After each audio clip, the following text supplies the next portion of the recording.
Jadi beberapa hari yang lalu saya dapat pesan dari rekan kerja buat rakit komputer. Jadi dia ngirim WA, maksudnya pengen punya komputer kalau bisa disettingkan buat streaming. Tapi dengan budget 6 jutaan, itu pun sudah termasuk dengan monitornya, dan beliau nggak mau monitor yang kecil karena mau buat streaming game, tapi buat game yang jarang-jarang aja, karena yang utama adalah untuk anak belajar apabila ada tugas sekolah mengenai pelajaran komputer. Intinya kalau dipakai itu nggak ngelak lah. Dengan budget 6 jutaan termasuk monitor, maka saya anggarkan buat rakit PC-nya itu sekitar 4 sampai 5 jutaan. Itu setara dengan build up seharga 7 jutaan lah. Malamnya langsung saya bikinkan RAB-nya, kemudian besoknya saya kirim langsung di ACC. Langsung kita minta DP buat cari komponennya. Rata-rata kita beli via online. Ditambah lagi ternyata di tahun ini harga kartu grafis atau VGA itu sedang naik-naiknya karena harga dolar sedang melonjak sekali. Jadi sebagian besar komponennya sudah ready, kita bisa langsung rakit.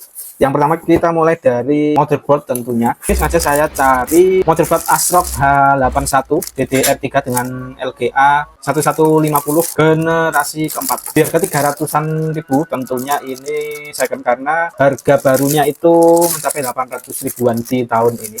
Mungkin beberapa bulan depan itu sudah turun ya, kita nggak tahu. Dengan harga itu tadi sudah termasuk biaya ongkir dan juga pajak dan lain-lainnya. Sayangnya kita dapat yang seri DGS, jadi hanya tersedia port VGA, DVI, dan juga port USB 3.0 dan USB biasa. Jadi nggak ada port buat HDMI. Tapi nggak apa-apa, kan memang rencananya kita mau pakai VGA tambahan, jadi bisa tetap pakai HDMI. Kemudian untuk prosesornya pakai Core i5 4590 baru, tapi tray ya, jadi bukan box. Tentunya sesuai dengan LGA dari motherboardnya. Kita langsung pasang buat prosesornya. Oh ya, kita ganti baterai CMOS-nya dengan baterai yang baru sekalian. Jangan lupa kita kasih pastanya sekalian di atas prosesornya. Kita pakai yang lama, stok di rumah dengan suntikan besar seperti ini. Tapi ternyata sebelumnya kita perkenalkan dulu CPU cooler. Ini sengaja saya pilih CPU cooler dari Olympus Iota A40WH dengan warna putih dan tampilan yang sangat elegan. Jadi rencananya nanti kita nggak pakai RGB-RGB-an, karena memang nggak cuma buat gaming, tapi juga buat editing dan desain.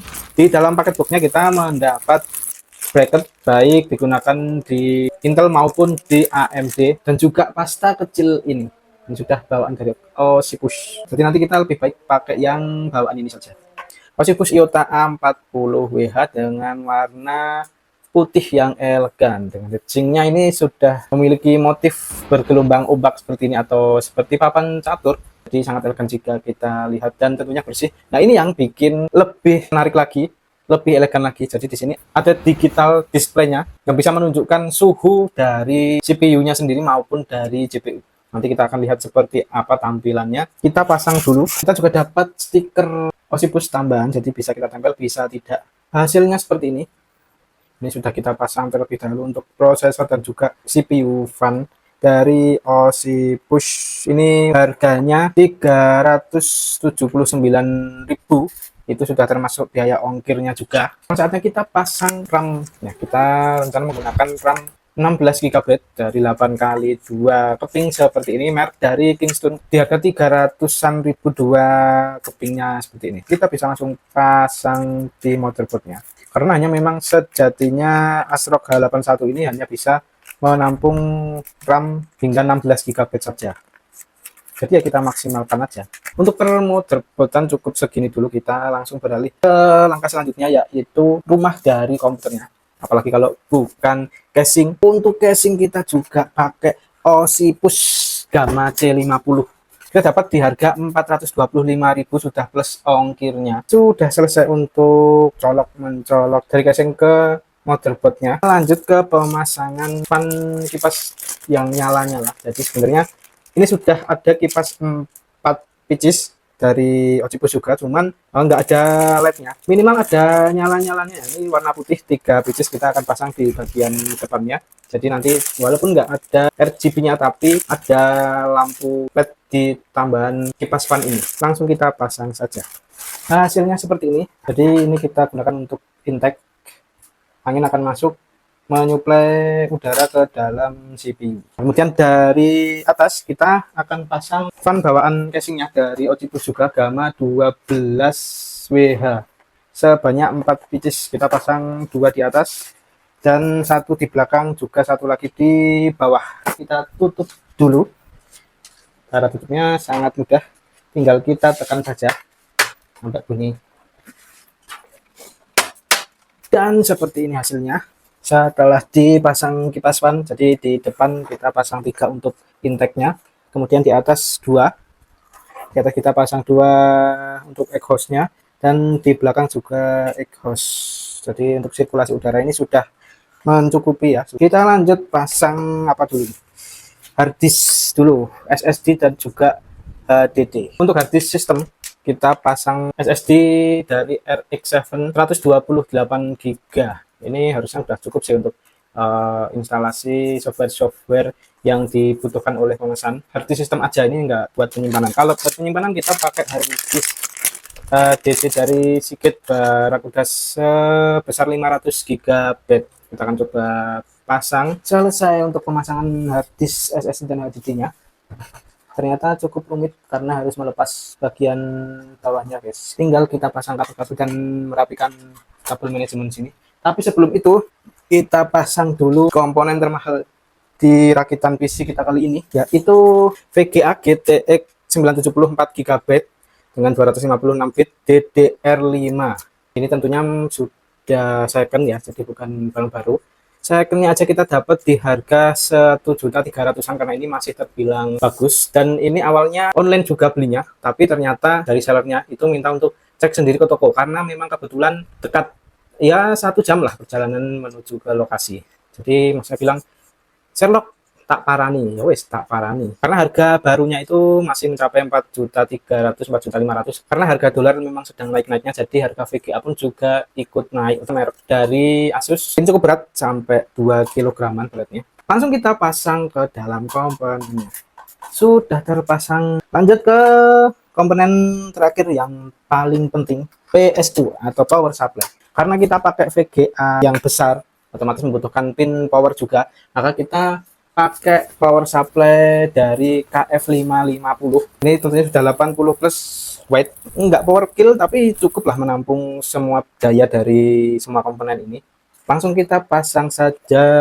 Ini paling rumit karena kabelnya paling banyak. Lumayan rapi ya untuk area dalamnya, meskipun di area belakangnya masih berantakan. Nanti kita akan rapikan lagi. Ini sebelum kita rapikan, kita cek tes dulu Windows dan monitor. Oh ya, terakhir ada monitor kita sudah datang juga. Untuk monitornya kita pakai MSI 24 inch dengan kode seri MP2412. Harganya juga cukup miring di tahun ini, sekitar 1.200.000-an.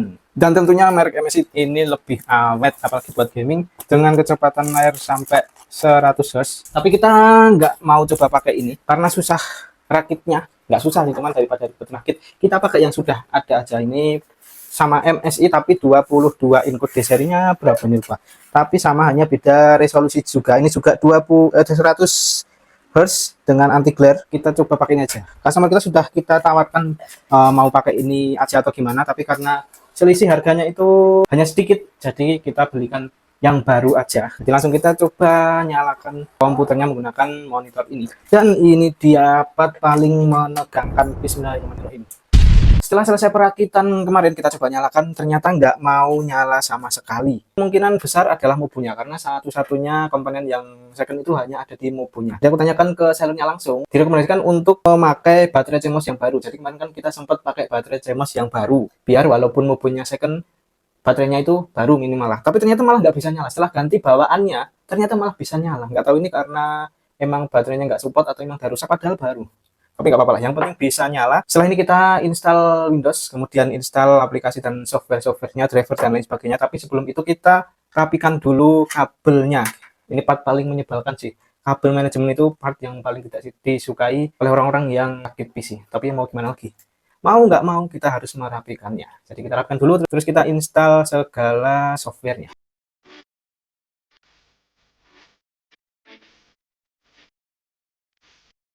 Tampak depannya seperti ini. Oh ya, jangan lupa kita ambil stikernya untuk penutup LED suhunya. Sebenarnya biar diambil aja sama pemiliknya, biar terlihat baru. Tapi ya daripada merepotkan, mending langsung diambil aja. Oh ya, di sini kita tambahkan juga untuk penyangga VGA-nya. Jadi kalau nggak pakai ini ya otomatis akan layout. Ya namanya VGA kelas menengah pasti besar, apalagi dengan 2 fan, 2 kipas di bawahnya, otomatis ini berat hingga 2 kg. Kalau nggak disangga ya pasti layout dan bahkan bisa merusak soket dari mubunya. Jelas, but not least, sudah selesai semua. Kita coba nyalakan bagaimana penampilan.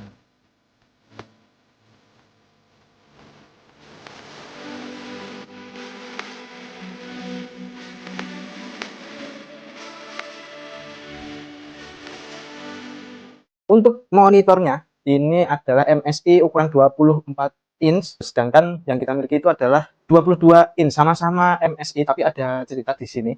Jadi ketika kemarin rakit PC itu sempat kesenggol monitornya, untungnya yang kesenggol itu justru punya kita sendiri yang 22 inch, dan kemudian jatuh, layarnya kena, LCD-nya kena, sehingga rusak, nggak bisa dipakai lagi. Ya, mau gimana lagi, kehilangan uang 1 jutaan di monitor ini karena termasuk masih baru, belum lama pemakaiannya.